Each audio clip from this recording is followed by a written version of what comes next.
A orar, hermanos, para comenzar esta mañana. Señor, te damos gracias, Padre, por estar aquí, porque nos has traído. Nos has dado un nuevo día, un día de misericordia, un día de gracia, un día de alegría, Señor. Una nueva oportunidad, Señor, de hacer lo correcto. Bendecimos tu nombre, Señor. Nos encomendamos, Señor, a tu gracia, a tu misericordia, a tu bondad. Y reconocemos, Señor, tu majestad, tu soberanía, tu poder y tu amor, Señor. En todas las cosas que nos has permitido hacer esta semana que termina y todo lo que nos concedas, Señor, queremos vivirlo en gozo, en paz y en confianza en ti, Señor. A ti la gloria, Señor. A este rebaño que está aquí, Señor, no importa cuál sea el punto de relación contigo de cada uno de nosotros, Señor, pero permítenos a todos por igual entender esta palabra, Señor, que la creamos, que la vivamos, Señor. En el nombre de Jesús, amén. Bien, hermanos, pues yo estoy con el tema de las parábolas y tal vez no lo recuerdan. No es su obligación recordarlo, la obligación es mía. No la he terminado. La parábola del sembrador, quedaba un punto por ver. Y en Mateo capítulo 13 está la parábola del sembrador, que ya desarrollamos el contenido de la parábola, ya lo estuvimos viendo,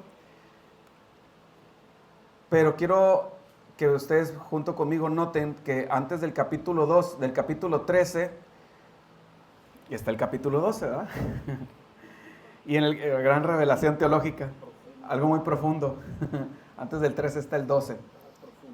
Sí, esto es algo que solo en los comentarios teológicos por ahí se aprende. Pero noten que en el capítulo 12, fíjense lo que sucede, la blasfemia contra el Espíritu Santo. Y ustedes recordarán que es aquí cuando a Jesús le dicen que Él hace su ministerio por el poder de Belcebú, el príncipe de las moscas. ¿Verdad? Ese era el título de este ídolo, Baal-Zebub, el príncipe de las moscas. Allá dentro de todo lo que era el panteón de los dioses cananeos, este ídolo, Baal-Zebub, era el príncipe de las moscas. Entonces, Jesús les dice que están pecando contra el Espíritu Santo. Les dice en el versículo, les dice en el versículo 36, mas yo os digo que de toda palabra ociosa que hablen los hombres, de ella darán cuenta en el día del juicio. Porque por tus palabras serás justificado y por tus palabras serás condenado. En el 32 les dice, a cualquiera que dijera alguna palabra contra el Hijo del Hombre le será perdonado. Pero el que hable contra el Espíritu Santo no le será perdonado ni en este siglo ni en el venidero. Entonces, hermanos, a partir de aquí hay un cambio en la predicación de Jesús.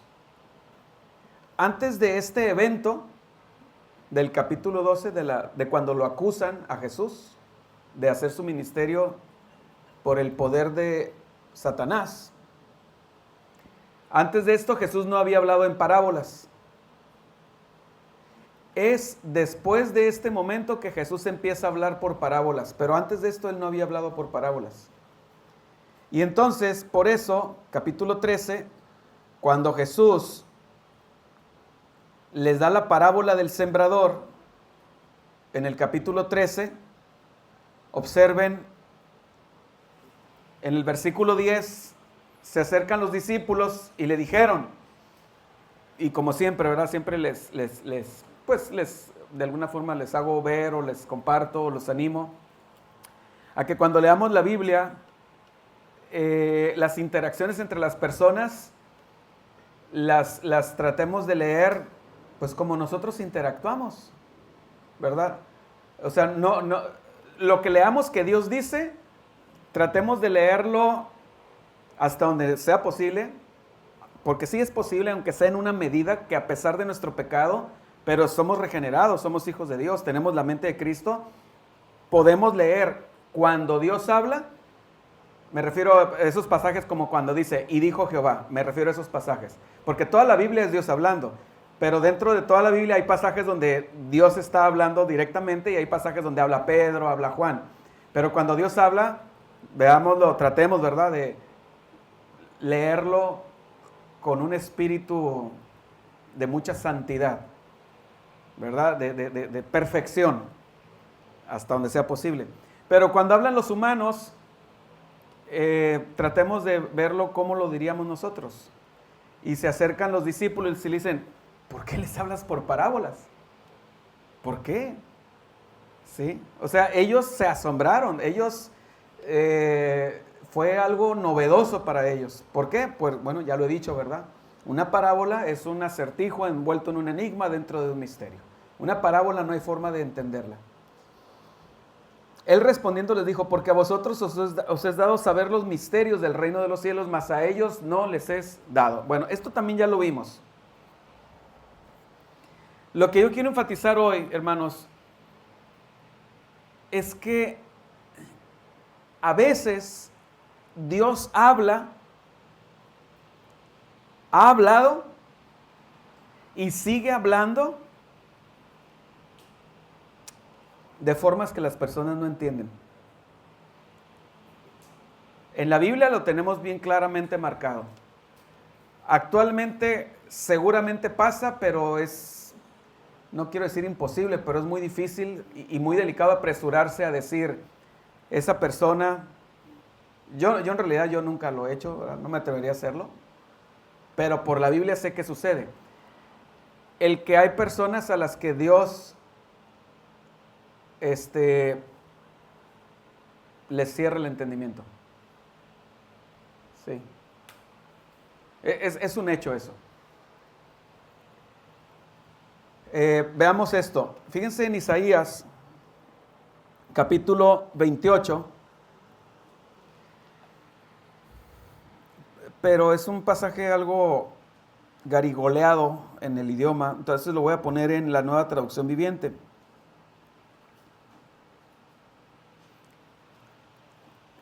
Isaías 28 dice, ¿qué aflicción le espera a la orgullosa ciudad de Samaria? La corona gloriosa de los borrachos de Israel. Acordémonos, para esto el contexto ¿cuál es? Que en Samaria era la capital de ¿dónde, hermanos? Del reino del norte, las 10 tribus. Y hubo un rey, Acab, que levanta un santuario paralelo al de Jerusalén. Un santuario que competía con el de Jerusalén, un altar y de hecho un templo, contrario al mandamiento de Dios, donde era en Jerusalén, en Judá, donde se tenía que adorar a Dios. Por eso es que siglos después la mujer samaritana le dice a Jesús en Juan 4, cuando la mujer samaritana se da cuenta que Jesús es profeta, ella le pregunta, ella quiere salir de dudas de, ¿estaré en la religión correcta? ¿Estaré adorando a Dios correctamente? Eso es lo implícito en la pregunta de ella, porque le pregunta, nuestros padres adoraron en este monte, los ancestros de ella, los samaritanos, estos. Y ustedes dicen que es en Jerusalén donde se tiene que adorar. En el fondo la mujer le está haciendo una pregunta, ya se imaginan cuál pregunta, ¿verdad? ¿Es aquí o es allá? ¿Estoy en la religión correcta o he sido engañada? Y sabemos que la respuesta de Jesús es, pues llegará el momento en que ni aquí ni allá, ¿verdad? Eso es otro tema. Pero ese es el contexto. Aquí, esta es una palabra de juicio para Israel. ¿Qué aflicción le espera a la orgullosa ciudad de Samaria, la corona gloriosa de los borrachos de Israel? Está asentada a la cabeza de un valle fértil, pero su belleza gloriosa se marchitará como una flor. Es el orgullo de un pueblo que el vino derribó. Pues el Señor enviará un poderoso ejército en su contra. De una vez les digo que se refiere a el rey de Asiria, porque Israel fue invadido por Asiria. El reino del sur por Nabucodonosor, por los babilonios. Nabucodonosor. El reino del norte por Tiglat-Pileser, los asirios. Lo que actualmente es Siria, Damasco. ¿Sí? Pues el Señor enviará un poderoso ejército en su contra, como un potente granizo y una lluvia torrencial, se lanzarán sobre ella como las aguas embravecidas de una inundación y la aplastarán contra el suelo. La orgullosa ciudad de Samaria, la corona gloriosa de los borrachos de Israel, será pisoteada bajo los pies de sus enemigos. Está asentada a la cabeza de un valle fértil, pero su belleza gloriosa se marchitará como una flor. Cualquiera que la vea la arrancará como un higo que brota temprano y pronto se arranca y se come. Entonces, por fin, el Señor de los ejércitos celestiales será la corona gloriosa de Israel. Será el orgullo y la alegría del remanente de su pueblo. Él dará a sus jueces anhelo de justicia y gran valentía, a sus guerreros que vigilan las puertas. Sin embargo, ahora Israel es dirigido por borrachos que dan tumbos por el vino. Tumbos significa que se andan cayendo, andan caminando y tropezando. Y se tambalean a causa del alcohol. Los sacerdotes y los profetas se tambalean a causa del alcohol y se pierden por el vino. Dan tumbos cuando tienen visiones y se tambalean cuando emiten sus decisiones. Sus mesas están cubiertas de vómito, hay inmundicia por todas partes. Esta es una descripción terrible del estado espiritual del reino del norte. Imagínense si estos eran los sacerdotes, los líderes religiosos.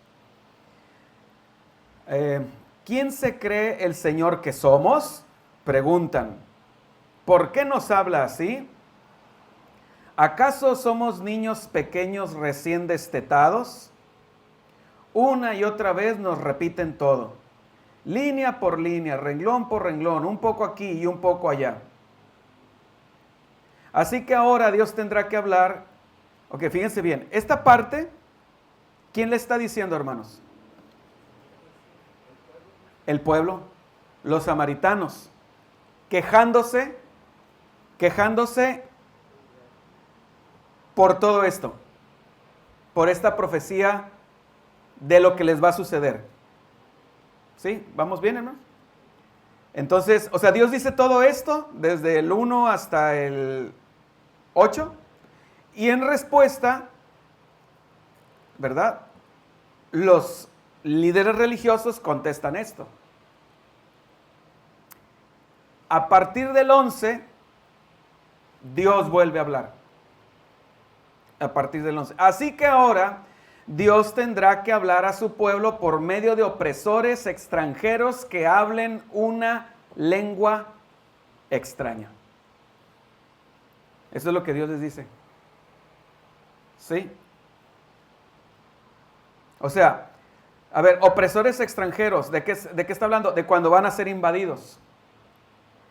O sea, lo que les está diciendo es, cuando ustedes estaban en su tierra, miren, déjenme ponerlo, me gusta más en Reina Valera esta sección. Esta es la parte que ellos responden quejándose. ¿A quién se enseñará ciencia? ¿O a quién se hará entender doctrina? ¿A los destetados? ¿A los arrancados de los pechos? Porque mandamiento tras mandamientos, mandato sobre mandato, renglón tras renglón, línea sobre línea, un poquito allí, otro poquito allá. Hasta ahí ellos están hablando. Ellos se están quejando. Hermano, lo voy a decir en español. Ellos están diciendo, estamos hartos de tantos mandamientos. Es lo que están diciendo. Tantos mandamientos, 623 mandamientos. Y de hecho Dios les habló así, ¿no es así, hermanos? O sea, línea sobre línea. O sea, Dios no nomás les dio una orden como muy vaga. Pórtense bien. No nomás les dijo pórtense bien. Les dijo, van a hacer esta listota de todo lo que sí tienen que hacer. Y esta listota de todo lo que no tienen que hacer. A eso se refiere. Mandamiento tras mandamiento, renglón tras renglón, mandato, ¿verdad? Línea sobre línea, un poquito ahí, otro poquito ahí. Y ellos lo toman como, están coartando nuestra libertad. ¿Sí? Dios es un Dios opresor porque nos pone mandamientos para, es un aguafiestas. Sí, hermano. ¿Tendría esto que ver cómo el grupo sacerdotal los oprimía con tantas leyes y entonces ellos se sentían abocados con tanta ley porque realmente lo que mandó Dios, pues lo que no les dio eso? Sí, Entonces ya las costumbres y todos los sacerdotes, la orden sacerdotal le lamentaron a todo. sí, Y eso de que no camines tan pasos, de que no hagas esto, sí. que lávate las manos, que no. Yo siento que ese era más el agotamiento de ellos. Sí, históricamente en este punto todavía no se había desarrollado toda la tradición rabínica de comentarios agregados. Todavía no se había desarrollado en este punto histórico de Isaías. Todavía tenían, digamos, la palabra de Dios así, ¿verdad? Tal cual. Digo, no quiero decir que no le habían agregado nada, pero así como para los días de Jesús todavía está muy lejos eso, ¿verdad? David y luego Alonso. Hay más que hacer una verificación a lo que decía hermano. Dios no solo dio los 10 mandamientos, o sea, esto de hecho es algo que dicen muy recurrentemente los cristianos. Yo he escuchado que dicen muchas veces de que, oh, toda la ley, o sea, Deuteronomio, Levítico y todo eso, esa era la ley de Moisés. Y sí, era la ley de Moisés en el sentido que fue escrita por Moisés, Ujú. pero en todos lados en la Biblia, hasta por Jesús mismo, dice que la ley de Moisés fue dada por Dios. Sí, Entonces, esos que mencionan los 630 y tantos mandamientos, esos fueron hechos por Dios, fueron dados por Dios. Mandamientos de dominar y servir, de orar, ajá, todos esos sí fueron dados por Dios, no solamente los 10 mandamientos. sí, Por cierto, ni siquiera son 10, son un poquito más. Entonces, o sea, lo digo porque algunas personas ponen, por ejemplo, no sé, que las leyes de propiedad, porque las leyes sobre la esclavitud, porque las leyes sobre las guerras y todo eso. No, eso era Moisés publicando su propia forma de pensar y poniéndole el sello de dictamen divino. Pero es que eso es lo que era. Dios fue el que dio esa ley. ujú, Y no solamente ahí lo dicen en muchas otras partes, incluyendo el Nuevo Testamento, que toda la ley de Moisés fue dada por Dios. ujú, Entonces, nomás quiero aclarar eso porque, pues, una vez más, muchos cristianos como que quieren desprestigiar todo lo que no son los 10 mandamientos. ujú. Y digo, si nos vamos por esas, pues, las leyes en contra del incesto no están en los 10 mandamientos. Ujú. Entonces, eso no está mal. Claro. Los 10 mandamientos son la base de lo que se deriva todo lo demás. Exactamente. Sí, Pero no son los únicos mandamientos que dio Dios. sí. Gracias. Sí, Alonso. Nada más me queda sencillo. O sea, al leer esto me habla como en el sentido de que ellos se sentían por encima de la ley, ¿no? Ujú, Superiores. O sea, ya no nos hace falta esto. Somos mejor que esto. ujú. Como que a veces ese sentido porque saben si es para niños o no es para niños. Yo se sentía por encima de eso. Sí, sí, definitivamente. Por eso hablan de los destetados. Así es. No sé si ayude un poco. Hay que recordar que en ese contexto histórico, en ese punto de la historia,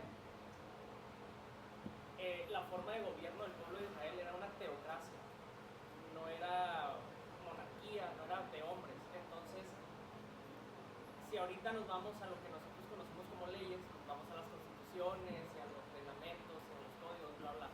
Pero aquí lo que no se está, como que lo que no quieren al parecer entender los judíos es que pues su rey es Dios. Entonces Ujú. se están oponiendo a las leyes que Dios está dando, tanto espirituales como sociales como políticas. Sí, Entonces el entenderlo bajo esa línea, bajo ese contexto, al menos a mí me ayuda a definir todo eso que se viene como diciendo, ¿no? Que si son 10, que si son 600, que si es de hombre las leyes, que son de Dios. O sea, la forma en la que Dios le está enseñando a los judíos a vivir, pues es la manera que Dios es el reino de Dios. sí, exactamente. Entenderlo bajo esa línea creo que ayuda Sí. un poquito más a por qué hay tanta oposición Sí. que es el pecado y el cuerpo Sí. corrompido que se está como queriendo oponer a Dios. Sí, por eso en el Salmo 2 habla de los reyes oponiéndose a Dios y dicen, rompamos sus ligaduras, echemos de nosotros sus cuerdas. O sea, esto no nos gusta. ¿Por qué? Pues por el pecado, ¿verdad? El hombre no quiere someterse el hombre no regenerado ve como una agresión, como un atentado a su propia libertad, la palabra de Dios, ¿verdad? Ahora notemos que después de que ellos hablan lo que está en azul, fíjense lo que Dios les responde. Porque en lengua de tartamudos y en extraña lengua hablará a este pueblo. Esto ya lo dice Dios. O sea, después de que les está hablando en hebreo, en su idioma, en español, y desprecian todo esto,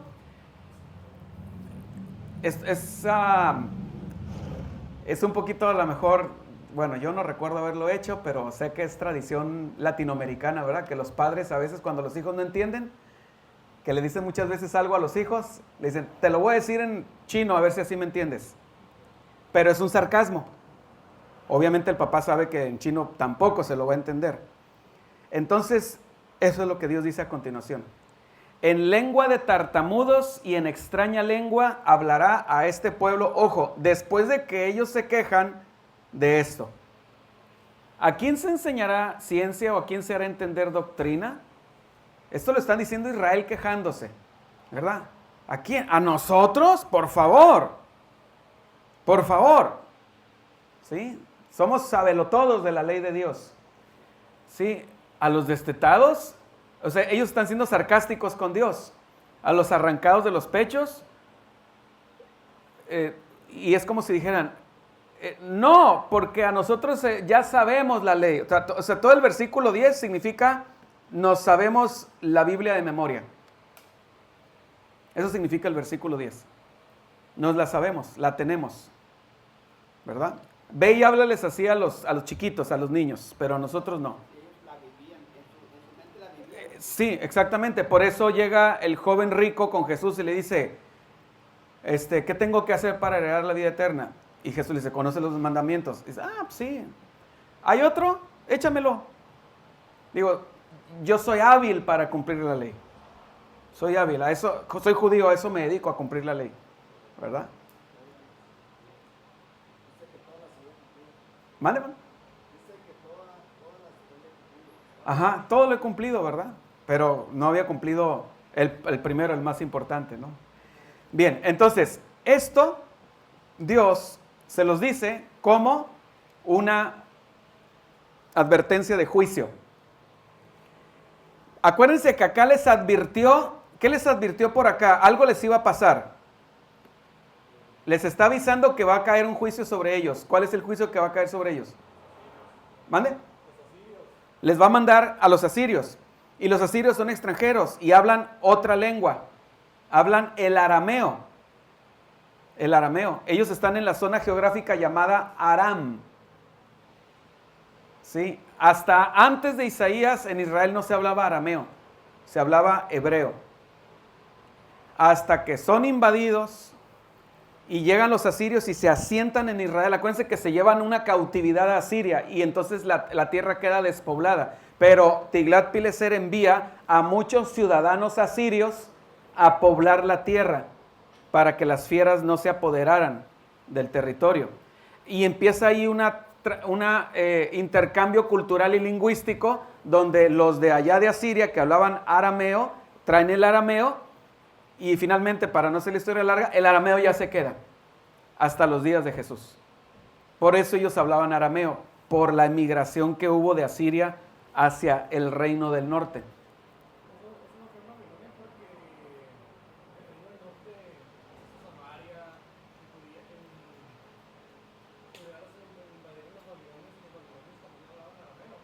No, ellos hablaban caldeo. Sí, no, cuando me refiero al reino del norte, no sé si lo dije y crucé líneas. Llegó el hermano. Welcome back. Me refería a Siria, al reino, no sé si a lo mejor crucé las líneas y dije reino del norte y en su mente pensaron que tal vez No sé, o Mario se está refiriendo a Asiria o a las 10 tribus. No, me refería al reino de Asiria, al reino del norte. Los invasores extranjeros que iban a invadir al reino del norte de Israel, a las 10 tribus. Ellos traían el arameo. ¿Sí? ¿Sí? Okay. Entonces, fíjense bien, si llega un extranjero, si llega un chino y nos habla en chino, para nosotros, ¿cómo nos está hablando? ¿Cómo nos está hablando? En lengua de tartamudos. De hecho, si escuchan ustedes algunos idiomas, hay idiomas que para nosotros nos suenan a tartamudez, como algunos idiomas eslavos, por ejemplo, el uzbeco,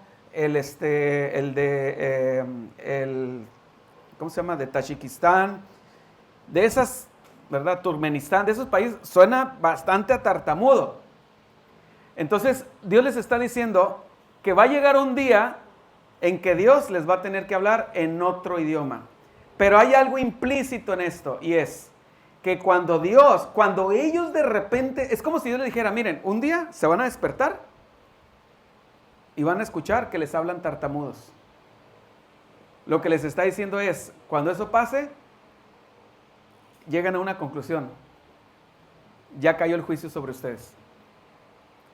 Eso es lo que Dios les está diciendo. Lleguen a esa conclusión. Ya cayó el juicio. Cuando les hablé en su idioma, en español, en hebreo, no quisieron hacer caso, lo despreciaron, les tendré que hablar en otro idioma. Y cuando eso pase, llegan a esta conclusión. El juicio ha llegado. ¿Cuál juicio? El de acá arriba. ¿Lo recuerdan? Lo leímos. El de acá arriba. Por eso, por cierto, que no es el tema, pero pues aprovechamos el viaje. Por eso es que Pablo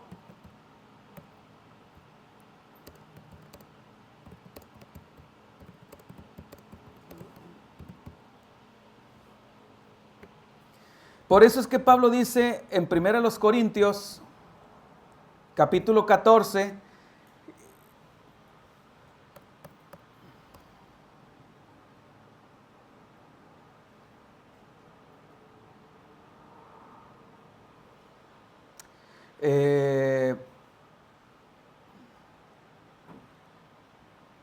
perdí la... ¿Dónde está? Es que estoy... con razón, sí, es que mi vista está acostumbrada a la forma de Reina Valera. Aquí está.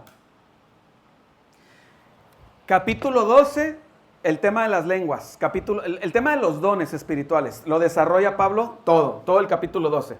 En el 13 parece un paréntesis, parece que se sale de tema. No se sale de tema cuando habla del amor, porque está hablando de no actúen como niños. ¿Por qué? Porque los que hablaban en lenguas eran como niños, porque miren qué bonito me veo hablando lenguas. Miren, estoy presumiendo mi paleta. Yo tengo paleta, tú no tienes paleta. Eso significa esto. Y luego en el 14, ya específicamente da toda la normatividad de cómo deben hablarse las lenguas. Ustedes recordarán ese pasaje cuando dice por turnos, ¿verdad? Máximo 2 o 3, que haya un intérprete, etc. Y entonces, imagínate, hermanos, me salgo completamente del tema. Imagínense que ustedes están explicándole imagínense que ustedes son entrenadores en una fábrica y van a entrenar a nuevo personal para usar cierta maquinaria. Una maquinaria que tiene muchos controles. Y ustedes saben que en la mente de esas personas, ellos son nuevos. Tú eres el entrenador, esa maquinaria tú la manejas al revés y al derecho y hasta dormido. Pero esas personas no, es mucha información la que les estás dando. Entonces, tú captas que ellos están como que ya se están saturando de todo lo que les estás diciendo, de este control es para esto, acá la velocidad, esto, si baja el voltaje, muévele acá. Y entonces, ¿sabes qué? Te voy a decir la clave. Así que todo lo que les digo se resume a esto. Si tienes un problema, oprime este botón. Ya, se acabó. Ya entendiste. Así que es una frase que significa, esto es el resumen de todo lo que te he estado diciendo. ¿Podrían ustedes estar de acuerdo con lo que estoy diciendo, hermano? Que cuando usamos la frase así que mira, en conclusión, esto. Así que mira, para acabar del tema y ya no hacernos bolas, esto. Pablo, después de estar hablando todo el tema de las lenguas, regreso al tema. regreso al tema. Hermanos, no seáis niños en el modo de pensar, sino sed niños en la malicia, pero maduros en el modo de pensar.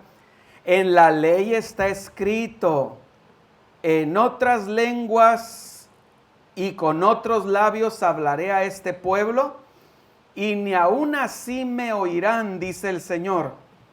¿Le suena conocida esa frase que Pablo está citando? Pablo dice, en la ley está escrito. Hermanos, ¿en cuál ley? La acabamos de leer, Isaías 28.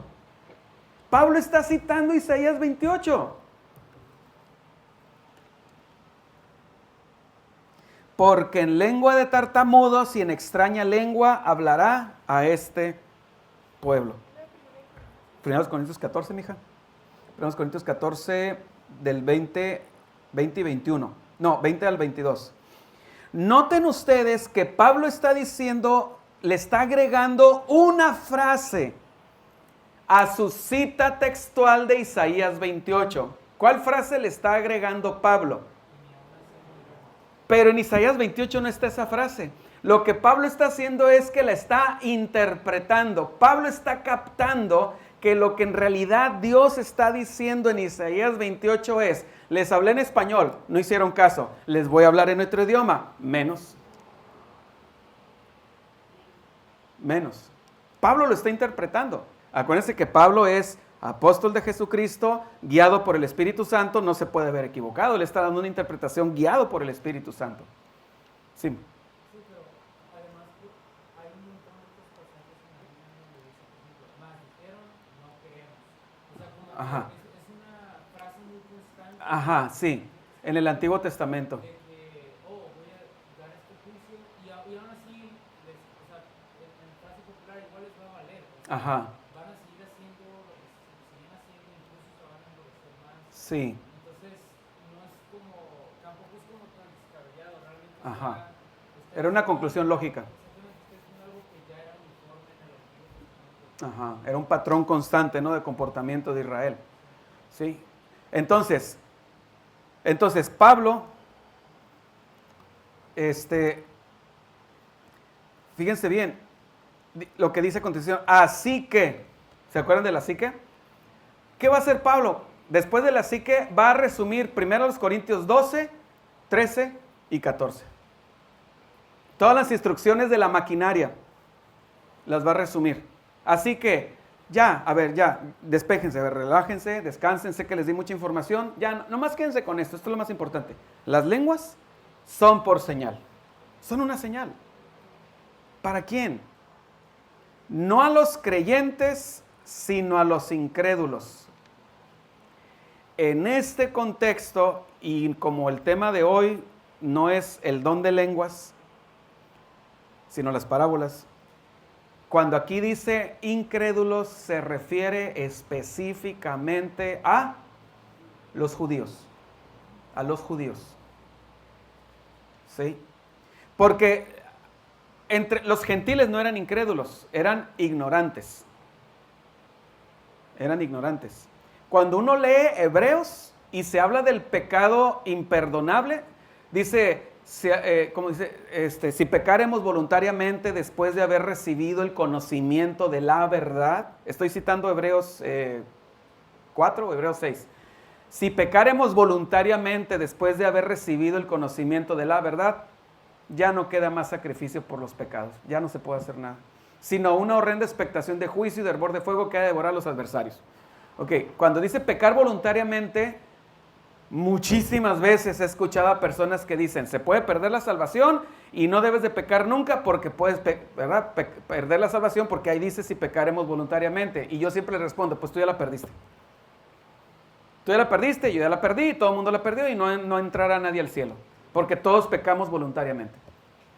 Y cuando en Hebreos dice pecar voluntariamente, se refiere a un pecado solo, uno, muy específico, que lo dice un capítulo antes, lo dice en ese capítulo y lo dice un capítulo después. Y es el pecado que siempre cometió Israel consuetudinariamente.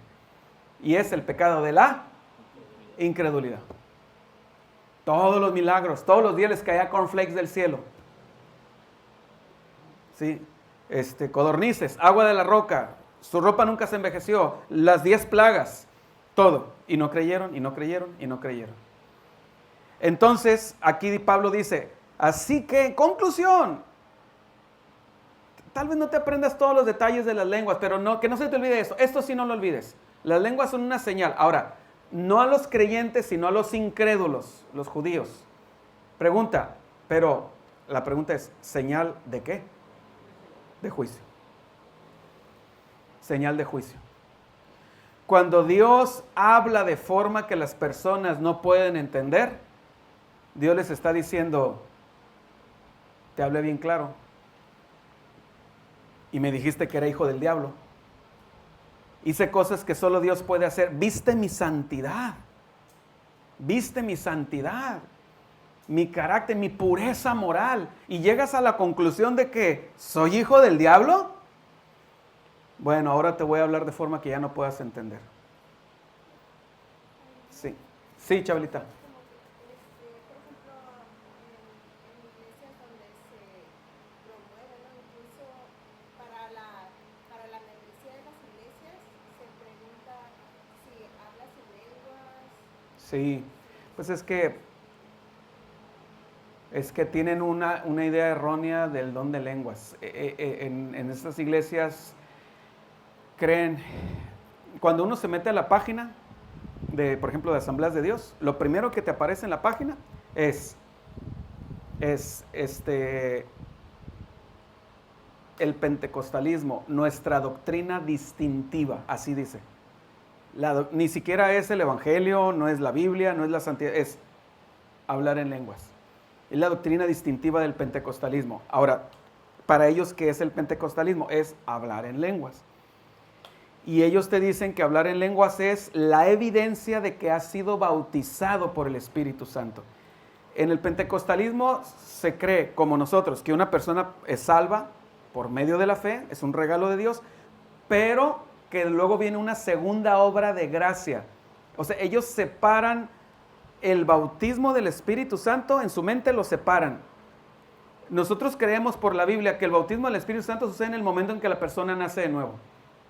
El Espíritu Santo toma a la persona y la sumerge en el cuerpo de Cristo. La palabra bautismo significa sumergir, ¿verdad?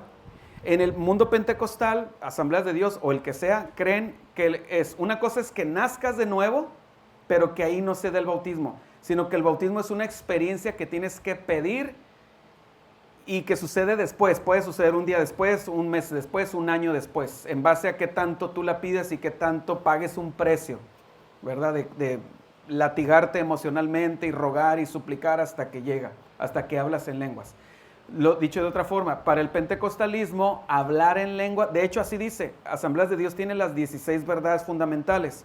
En una de esas 16 verdades fundamentales dice, la evidencia física inicial del bautismo en el Espíritu Santo. Para el mundo pentecostal, hablar en lenguas es la evidencia física. ¿Por qué es física? Porque es algo físico, algo que se puede, digamos, ver y escuchar. La persona está hablando en lenguas. Para ellos hablar en lenguas es que eres bautizado por el Espíritu Santo y que hay como una especie de subida de nivel espiritual. Sí, ellos creen eso. Pero debido a una errónea interpretación de algunos pasajes, especialmente Lucas 3, cuando Juan el Bautista aparece predicando y les dice, Él los bautizará, refiriéndose a Jesús, Él los bautizará en Espíritu Santo y fuego. En el mundo pentecostal fusionaron esas dos frases como un solo evento, en Espíritu Santo y fuego, y dicen Espíritu Santo y fuego, y luego lo conectan con Hechos 2, donde empiezan a hablar en lenguas y aparecen lenguas repartidas como de fuego. Y dice, ok, ese es el bautismo del Espíritu Santo. Pero no, Juan el Bautista no se refería a eso. En realidad Juan el Bautista está hablando a dos grupos. Cuando Juan el Bautista está predicando, se nota que hay dos grupos. Los que están viniendo en arrepentimiento y los que dicen, no, yo soy judío, no necesito arrepentirme de nada. Y entonces Juan el Bautista les dice, den fruto. Y los que no dan fruto, el Señor la paja la juntará y la echará en fuego. Y termina el discurso diciendo, Él los bautizará en Espíritu Santo y en fuego. A eso se refiere. Está hablando a dos grupos. A dos grupos. Sí. Cuando se refiere a que reciben el Espíritu Santo y les da poder, Es lo mismo que nosotros. La habitación del Espíritu Santo en nosotros nos empodera. ¿Sí? Lo que pasa es que, ¿se acuerdan que Jesús dice, recibiréis poder cuando haya venido sobre vosotros el Espíritu Santo? Es hasta Pentecostés cuando el Espíritu Santo ya baja y habita, ¿verdad? Ya habita en los creyentes. Es lo mismo que pasa con nosotros.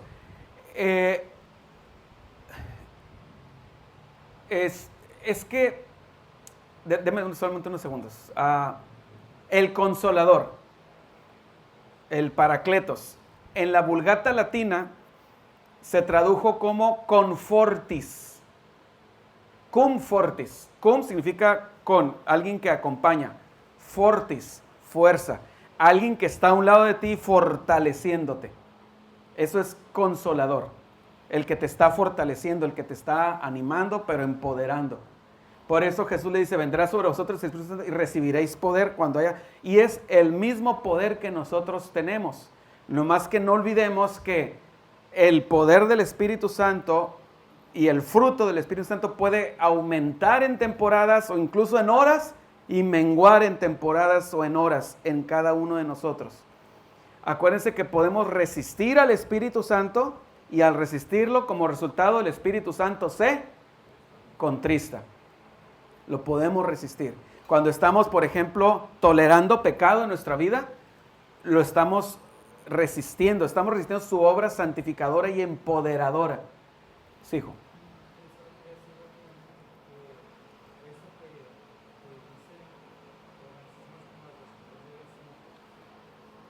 Aparte de todas las cosas por las que estamos teniendo, incluso si fuéramos a creer que las lenguas están en vigencia completa en el presente, aún sigue sin tener sentido, porque el Nuevo Testamento nunca dice que todos los cristianos tienen lenguas. Sí. O sea, dice que Dios repartía dones como él quería a cada uno, que algunos tenían don de profecía, que algunos tenían don de palabra oportuna. Exactamente.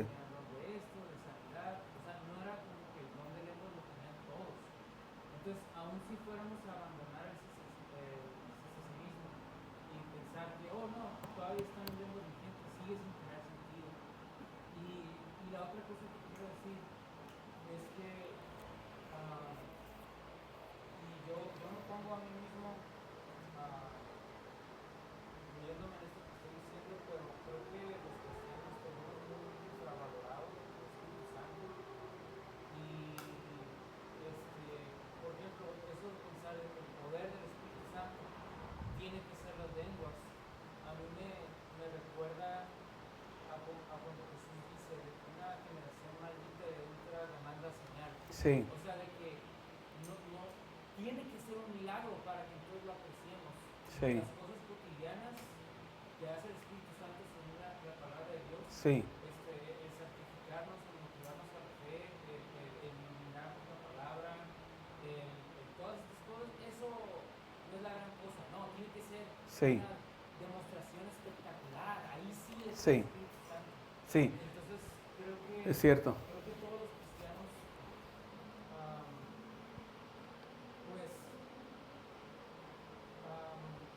pues siempre hablamos de Jesús, siempre hablamos del Padre, como debe ser, pero el Espíritu Santo se queda ahí como una subrutina. No, o sea, tenemos literalmente a una persona de la Trinidad habitando en nosotros. O sea, la misma persona que creó el universo, Sí. la misma persona que creó El que se movía sobre la faz de las aguas. está ahí con nosotros Sí. en todo momento. Y no necesita estar haciendo milagros Sí. para que sea algo digno de apreciar. Sí. Entonces, creo que un motivo de oración podría ser el orar para que Dios nos ayude a apreciar el hecho de que no estar con nosotros como los distantes en un libro o Sí. en un púlpito, sino que A ser conscientes de su presencia, de su habitación, de su obra en nosotros. ¿Verdad? Sí, es correcto. Menciona así muy rápido. Se enseña que todo cristiano debe hablar en lenguas. Aquí en 1 Corintios, en el capítulo 12, al final, fíjate que Pablo dice que no. Dice, y aún nos puso Dios en la iglesia, primeramente apóstoles, luego profetas, luego los terceros maestros, luego los que hacen milagros, después los que sanan, los que ayudan, los que administran, los que tienen don de lengua. Para empezar está diciendo que cada quien hace algo diferente, no todos hacen lo mismo. Luego dice, hace preguntas retóricas. ¿Son todos apóstoles? Y la respuesta es no. ¿Son todos profetas? No. ¿Todos maestros? No. ¿Hacen todos milagros? No. ¿Tienen todos dones de sanidad? No. ¿Hablan todos lenguas? No. No. No se tiene por qué todos hablar en lenguas, ¿verdad? Porque eso iría en contra del diseño del cuerpo de Cristo, donde cada miembro es alguien diferente que aporta algo diferente, ¿verdad? Quiero decirles algo rápidamente, hermanos. En el fondo, todos estos movimientos de que buscan un montón de milagros, en el fondo es incredulidad buscando creer, pero no a la palabra, sino a las señales. Están en la misma categoría de las personas que en Mateo 12 le dicen a Jesús, una generación malvada y perversa demanda señal. Nosotros no tenemos que demandar señales, nosotros tenemos que ir y que la palabra sea suficiente para nosotros. ¿Sí? Ok, ya voy a terminar. Me quedan 5 minutitos. Ok, entonces, ojo con esto de Pablo. Ojo con lo que dijo Pablo, ¿se acuerdan? Así que, creo que ya todos comprendimos la idea del así que. Y entonces las lenguas son por señal a los judíos. ¿Por qué? Porque los judíos siempre, Dios les dice, vayan a predicar a las naciones. ¿Y qué hicieron los judíos? No fueron, se encerraron en un sistema religioso hermético. Y entonces, cuando de repente los judíos en Pentecostés se dan cuenta que gentiles están escuchando las maravillas de Dios en Pentecostés, es una señal para ellos de que Dios los ha pasado por alto. Los ha pasado por alto. Es una señal de juicio. Bien, no quiero abundar más en eso porque creo que ya todos lo captamos. Entonces, fíjense lo que el Señor les dice.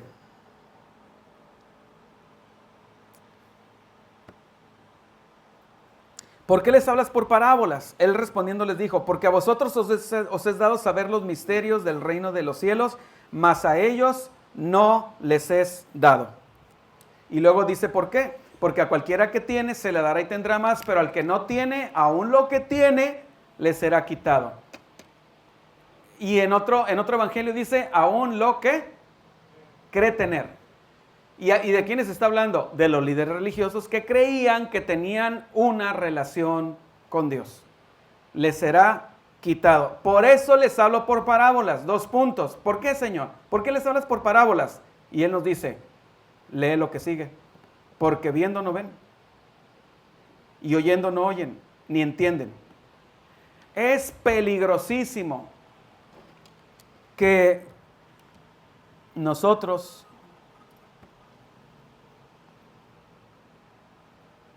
veamos y no creamos. Jesús dice, nadie enciende una luz. Nadie que enciende una luz la cubre con una vasija, ni la pone debajo de la cama, sino que la pone en un candelero para que los que entran vean la luz, porque no hay nada oculto que no haya de ser manifestado, ni escondido que no haya de ser conocido y de salir a la luz. Mirad pues cómo oís. Esta frase, hermanos, es un llamado para todos nosotros para evaluar con qué corazón estamos viniendo a la iglesia a escuchar la palabra de Dios, o en nuestra casa ponemos un sermón, ¿verdad? Yo de veras que nunca diría que está mal escuchar sermones. ¿Cómo creen que diría eso? Pero es un arma de doble filo, porque qué peligroso es a veces, pienso yo, donde vivimos en una cultura donde la persona, yo he escuchado, esto lo he escuchado muchísimas veces. Ah, sí, me levanto en la mañana, pongo a Miguel Núñez. Y por ahí de mediodía me echo una capsulita ahí con Juan Manuel Vaz. A las 3 de la tarde me echo una colación. ¿Saben lo que es una colación, no? En las guarderías dan colación, ¿verdad? Una botanita, ¿verdad? Con su gel Michelin. A las 6 escucho a Paul Washer. A las 9 escucho esto. Y digo, qué peligroso. Y eso lo pienso de ciertas personas que me lo han dicho. De cierta... Mándame. No, es que es palabra de Dios. El problema, y por eso dije que es peligroso, cuando me lo han dicho ciertas personas, lo pienso de esa persona. Qué peligroso, porque para empezar esa persona no se congrega. Por ejemplo. O esta persona que me lo está diciendo que se echa toda esa botanita y está, ¿verdad? Todos los días está alentando. Pero yo veo su estilo de vida. No lo digo juzgando, porque yo soy consciente de mi pecado. Pero tenemos que discernir, hermanos. O sea, no puede ser que vivamos y diciendo, ok, yo también soy pecador, no pasa nada, vive tu vida. No, o sea, es un equilibrio, es un poquito de todo. ¿Sí?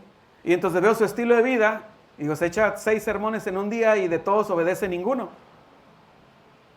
Entonces es peligroso. Es peligroso eso.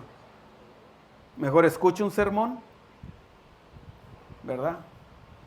Y Dios mío, ayúdame a obedecer esta capsulita de hoy, a obedecerla con todo mi corazón. ¿Verdad? El Señor dice, mirad pues cómo oís. ¿Cómo oís? Yo escuché un comentario y con eso termino. Ya se los dije aquí. A mí me impactó. Nunca había llegado yo a esa conclusión. Ahí está la maravilla, ¿verdad? De la multiforme operación del Espíritu Santo en el cuerpo de Cristo, ¿verdad? Porque como la semana pasada que el hermano Víctor venía preparado con Mateo y Alonso también, y la verdad es que bebimos de la palabra de Dios, de lo que cada quien tenía. Por eso es importante que no nomás yo predique, aquí se tiene que haber varios que prediquen, porque para mí es imposible transmitirles todo el consejo de Dios, es imposible. Y una vez escuché que alguien dijo, cuando Dios les empieza a hablar por parábolas de forma que no entiendan, a los judíos en el contexto de Mateo, era un acto de misericordia. ¿Y dice, por qué?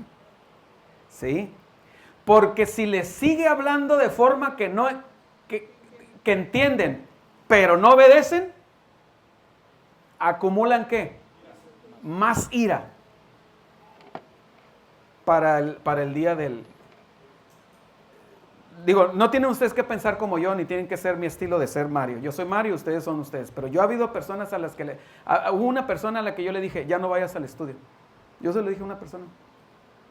De la que sigo hasta la fecha escuchando, que vive un estilo de... Se la pasa yendo a cuanto discipulado aquí, discipulado allá, y no obedece. Y miren lo que Pablo dice, no lo digo yo, no es Mario con su estilo, es Pablo. Miren lo que Pablo dice. También debes saber esto, que en los postreros días vendrán tiempos peligrosos, porque habrá hombres amadores de sí mismos, avaros, vanagloriosos, toda esa lista, ¿verdad? Y dice que tendrán apariencia de piedad, pero negarán la eficacia de ella. Sácales la vuelta. ¿A quiénes se refiere? A maestros de Biblia. Maestros de Biblia, pero que son perversos en su corazón. Porque de estos son los que se meten en las casas y llevan cautivas a las mujercillas cargadas de pecados, arrastradas por diversas concupiscencias. Estas, ¿cuáles estas, hermanos? Las mujercillas cargadas de pecados, arrastradas por diversas concupiscencias, siempre están aprendiendo y nunca pueden llegar al conocimiento de la verdad. A ver, ¿cómo está la cosa? Voy a este seminario, a este curso, viene esta profeta, este apóstol acá, Mario da buenos estudios, tiene buena doctrina y me gusta cómo explica, pero luego voy acá con la profeta y la apóstola y esto y lo otro. Y un día le dije a esta persona, ya no vengas por favor. Y le prohibí, ya no fue, ya no le permití ir. Y hasta la fecha, hace como 6 meses, alguien me llegó de rebote que sigue peor. ¿Verdad? Entonces, mire, que el Señor nos permita ser una capsulita hoy, un bloque más, Señor. Transfórmame más a tu imagen, un poquito. No importa que no capte toda la profundidad teológica de conceptos y frases, pero hay algún área en mi vida de pecado Ayúdame a limpiar. Límpiame hoy un poco más, Señor. ¿Ibas a decir algo, Víctor? Nada más se me vino a la mente en cuanto a los atributos de Dios, el hecho de que Dios es un Dios simple. El hecho de que Dios es un Dios simple y que podemos ver todos sus atributos en todos sus atributos. Por ejemplo, a Él está haciendo justicia ahí cuando dices, pues la señal de lenguas es una señal de juicio, pero a la misma vez es misericordia. Es misericordia. Es lo que estás diciendo ahorita. Sí. Ahí se puede ver Su juicio es misericordioso. Exacto. Es amoroso. Es amoroso. Su juicio. Su Sí. vida es misericordiosa. Sí. ¿Entiendes? Ahí se puede ver la simplicidad de Dios en Sí. sus atributos. A lo mejor va a sonar herejía lo que voy a decir, pero es posible que haya personas que estén en lugares más calientes del infierno que Hitler.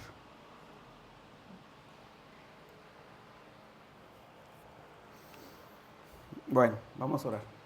Pues el Señor lo dijo, ¿no? Cuando dice, ay de ti, Corazón, Ah, sí. ay de ti, Betsaida. Porque si los milagros que fueron hechos en Tiro y en Sidón. Sí, fueron hechos allá en Sodoma y Gomorra, tiempo a que se habían arrepentido. O sea que va a ser más tolerable el juicio para Sodoma y Gomorra que para ellos, que tuvieron mucha revelación de Cristo. Sí. Wow. Vamos a orar. Señor, gracias, Padre, por tu palabra. Con gran temor en mi corazón y confianza en tu misericordia, Señor, es que he compartido esto, Señor, para nuestra corrección, nuestra reflexión, nuestra advertencia. Ayúdanos, Señor, ten misericordia a todos los que estamos aquí. En nombre de Jesús, amén.